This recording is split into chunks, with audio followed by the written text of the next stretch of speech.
Alright, basic supplies for die cutting. Now besides a die cutting machine and dies or embossing folders, you're going to pick whichever ones, shapes, borders, whatever, or embossing folders, that's your taste. There's no one right or wrong for starting out as beginners.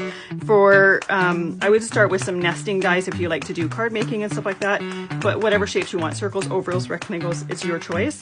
For a die cutting machine, again, it's a personal preference. I have a big shot machine. I've had a big shot machine since way at the beginning when they had the press one, the big red one. These are made by Sizzix and I love it, and anytime my machines have worn out and I've needed to replace them, I've just replaced them with the same thing because they're familiar to me. I like them. There's nothing that I've wanted it to do that it hasn't been able to do. If you have intricate dies, quick release paper is very, very helpful. If you can't find quick release paper, parchment paper will work as well. But just for something that has a lot of fine detail to it, this will be helpful for taking it out of the dies.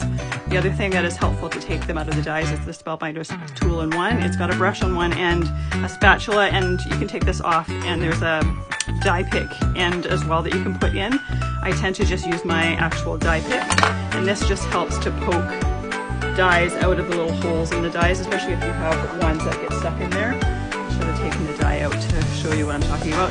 And then last but not least, for really fine, say words or whatever, really small things, a pair of tweezers that you squeeze to open is very handy for placement, because sometimes some of those pieces are so big that your fingers get in the way, so this will be very, very helpful for you for placing them down.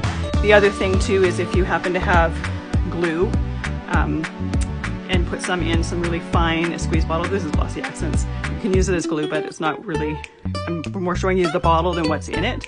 But if you can find little fine needle nose bottles to put some glue in for those really, really fine die cuts, you're gonna find that helpful so that you don't have glue seeping out from underneath them.